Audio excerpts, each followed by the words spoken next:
Bom dia, boa tarde, boa noite, investidor. Sejam todos muito bem-vindos ao canal. Meu nome é Felipe Torres, sou consultor de investimentos CVM e hoje nós vamos falar sobre o JMBI11, o fundo de infraestrutura da Jive Mauá, ele que teve seu início em setembro, acabou de fazer um IPO, ele está em período de lock-up ainda, então as cotas estão com previsão para iniciar a negociação na Bolsa em dezembro, agora de 2024. Esse é o primeiro relatório que foi emitido pelo fundo, mas antes da gente ver os principais pontos aqui do fundo, convido vocês a lerem aqui embaixo na descrição do vídeo todos os serviços de investimentos que eu ofereço. Lá você vai encontrar mais informações a respeito da consultoria de investimentos. Se você tiver interesse que eu monte uma carteira do zero para você ou analise sua carteira de investimentos, ou então até mesmo ter um acompanhamento anual comigo para que mês a mês a gente se reúna, me chama no WhatsApp que a gente conversa por lá e eu te explico como é que funciona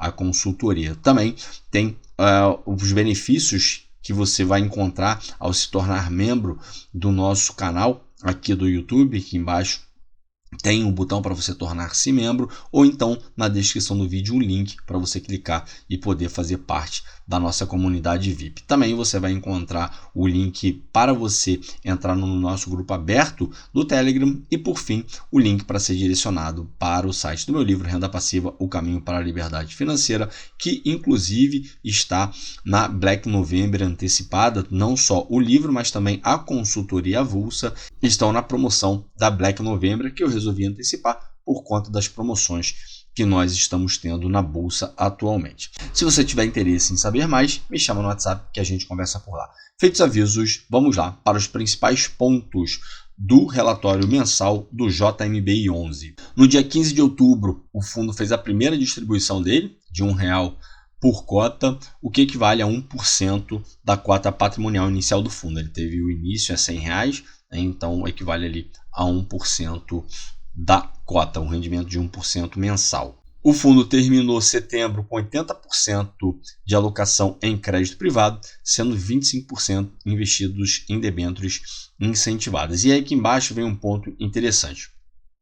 No prospecto do fundo, havia uma previsão ali que desde o início parte do fundo iria ser alocado em IPCA, mas por conta de regras ali de enquadramento, até 6 meses o fundo pode alocar aonde ele quiser os fundos de infraestrutura, que ele consegue manter o benefício tributário de ter isenção dentro dele.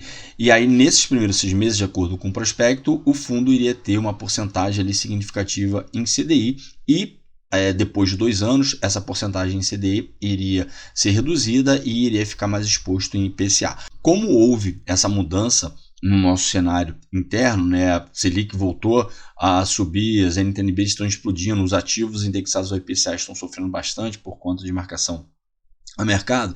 De forma inteligente, a gestão fez aqui uma alocação e atualmente o fundo está 100% alocado em CDI. Só que a gente não consegue ver se essa alocação em CDI, ela está sendo realizada através de DAP, ou seja, as debêntures que estão aqui, elas foram originariamente constituídas em IPCA e foi feito esse DAP através de derivativos, esse hedge, para trocar IPCA pelo CDI, ou se foram adquiridas debêntures já originadas em CDI. Então, enfim, isso aqui é um ponto que depois, se a gestão nos próximos relatórios puder informar, seria interessante até para que a gente possa saber se a ideia do fundo vai se manter essa indexação ao CDI por um prazo maior ou não. Porque o que acontece, até 6 meses o fundo ele pode alocar da forma que ele quiser. Só que de 6 meses até 2 anos, 67% do capital dele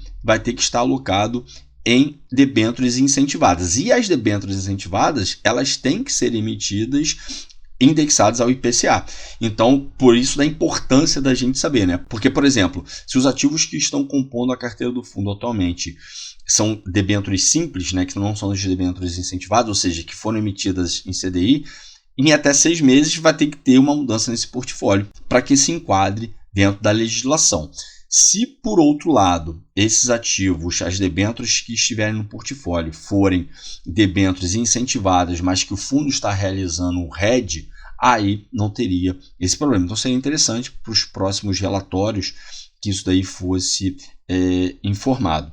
E aí aqui a gestão vem falando, né, que a nossa estratégia de indexar o fundo ao CDI desde o início fez com que as oscilações das NTNBs não afetassem a capacidade de distribuir os rendimentos aqui do fundo, inclusive mantendo o fundo com alta estabilidade de valor patrimonial. O que a gente está vendo, né, por exemplo, os fundos indexados ao IPCA estão sofrendo bastante por conta dessa questão de marcação negativa por conta da abertura na curva de juros, né? O carrego do fundo atualmente está em CDI, mais 2%. Cota patrimonial do fundo, R$ 102,98. O fundo, a gente vai ver mais embaixo, que teve um rendimento no mês de 2,98%, e é isso aí que se reflete nessa cota patrimonial, né? O fundo teve início com R$ 100, a cota patrimonial do fundo, e aí com essa porcentagem de 2,98% atingiu um valor da cota patrimonial de R$ 102,98.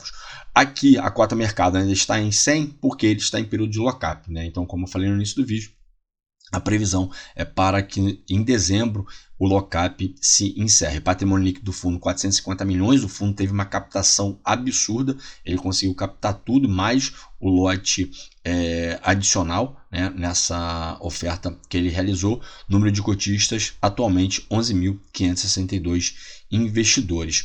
O dividend yield alvo do fundo, né, para 12 meses, é de 12%, conseguiu entregar 1% agora, é o primeiro mês, vamos ver se consegue manter esse retorno, né? Carrego da carteira, como a gente falou anteriormente, CDI mais 2%, e a duration está em 3,2 anos. Atualmente o fundo está com 20 ativos na carteira de 15 emissores diferentes. Mais embaixo a gente vai ver o portfólio do fundo, e aqui já vai uma crítica aqui para o relatório, né?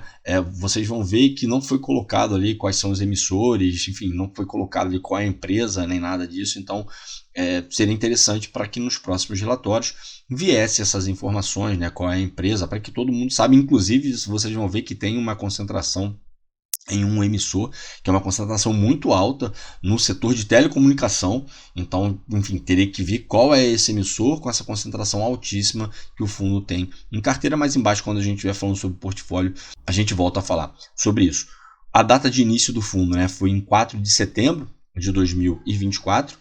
Como eu disse em cima, a rentabilidade do fundo no mês de setembro foi de 2,98% e o CDI no mesmo período, uma rentabilidade de 0,72%. E é esse resultado no mês, a gestão vem trazendo aqui, né, que se deu pelo carrego da carteira de ativos que estão no portfólio do fundo, que a gente viu ali que está em CDI, mais 2%, mas também pelo recebimento de FIIs, que são taxas adicionais que tem ali em alguns papéis, de operações que foram originadas e estruturadas pela própria gestora. Então, quem trabalha assim também é o Azim 11, né? O FIP da Azequest também trabalha com essa parte. Alguns ativos têm esses FIIs que conseguem retornar para o fundo uma rentabilidade adicional em determinados períodos. Em setembro, o fundo investiu em 15 ativos de crédito privado, 2 letras financeiras, e o resto do capital está alocado em fundos ou ativos soberanos e de liquidez imediata. E aí eu faço uma observação aqui, que mais embaixo a gente vai ver, quando a gente estiver vendo o portfólio do fundo, que o fundo está alocado em CRA, está alocado em FDIC, em outros ativos também, que não se enquadraria aqui nem nessa parte de fundos ou ativos soberanos, né? Porque ativo soberano são títulos públicos federais, então o Tesouro Selic, NTNB, porque o soberano é um grau que se dá para a nota de crédito do ativo, né? Então tem lá o grau soberano, que é o grau mais alto que tem, e aí depois vem lá AAA, AA+, e assim vai reduzindo. Tá? Então, enfim, essa parte que eu sinceramente não consegui entender, mas embaixo, quando a gente estiver vendo o portfólio do fundo, a gente volta a tocar nesse assunto. Como eu falei no início do vídeo, né, a gestão, de forma bastante acertada, investiu 100%, pelo menos até agora, né, em ativos indexados ao CDI, e é aí que eles vêm informando, né, que esse investimento foi realizado de forma proposital para manter o carrego elevado em tempos de volatilidade alta dos títulos atrelados à inflação e pelo fato também da Selic estar com uma expectativa de ser elevada aí por tempo indeterminado. Aqui nós temos a rentabilidade do fundo, mas enfim, só tem um mês, né? Então é uma janela ali curtíssima para a gente poder ver isso. Mas no mês o fundo teve um retorno de 2,98%, o CDI 0,72% e o IMAB menos 0,72%. Aqui nós temos a concentração por setor. Então, 24% está alocado no setor de transporte, 20% energia, 19% setor financeiro, 19% telecomunicação, 6% em educação, 4% óleo e gás, 4% alimentos e bebidas, 3% um grau soberano e 1% em saneamento. E aí aquilo que eu falei para vocês aqui, ó, concentração por instrumento. A gente vê que 69,4% está em debêntures, 17,8% em letra financeira, tudo bem. Só que aí depois nós temos outros ativos aqui, como CRA, FDIC, NC. Então, pelo que foi dito lá em cima, estarei com 15 debêntures, né, 2 letras financeiras e o resto em fundos ou ativos com grau soberano. Só que, sinceramente, enfim, essa parte aqui eu acho que ficou meio confusa. Depois, se no próximo relatório, né, a gestão puder explicar isso aqui de forma melhor, ficaria interessante até para que o cotista possa entender realmente no que o fundo está investindo. Como a gente viu anteriormente, no dia 15 de outubro, o fundo realizou a distribuição de R$1 por cota, o que equivale a uma porcentagem de 138,9% do CDI.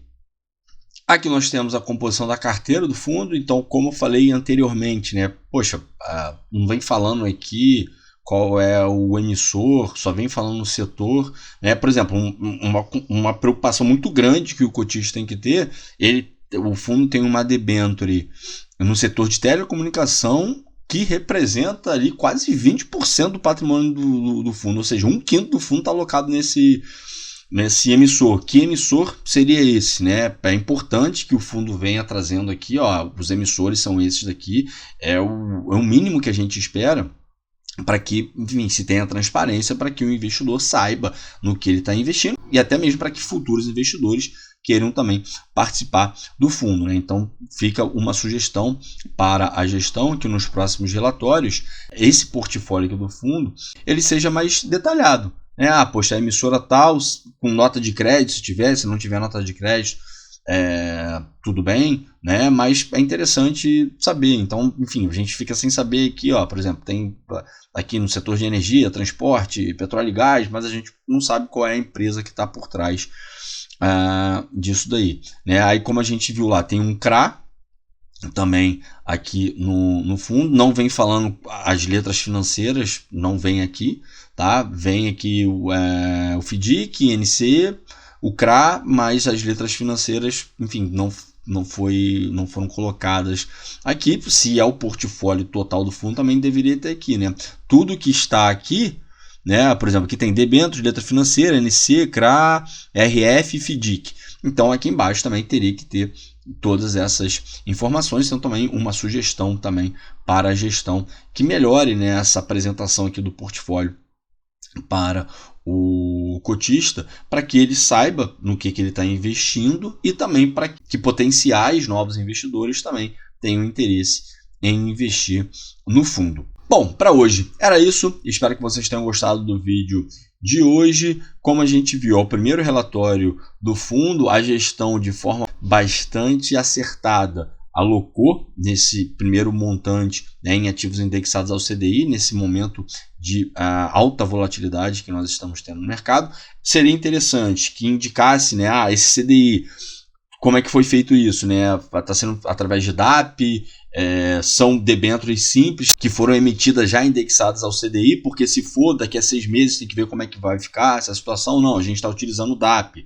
Então tá utilizando o DAP, então eu tenho uma previsão de que essa exposição ao CDI ela pode se permanecer por mais tempo, porque eu consigo, né, ficando enquadrado dentro da regra legal ali por conta disso. Então é importante, né, que se traga esse tipo de informação, se essa exposição ao CDI está sendo realizada através de DAP ou se são debêntures simples. Também seria interessante que a gestão fosse mais transparente, né, aqui, principalmente nessa parte do portfólio, então que apresentasse aqui as informações de forma mais detalhada, né, principalmente trazendo o emissor e, se possível, também a nota de crédito que esse emissor possui, se é que possui, porque tem alguns emissores que não recebem nota de crédito.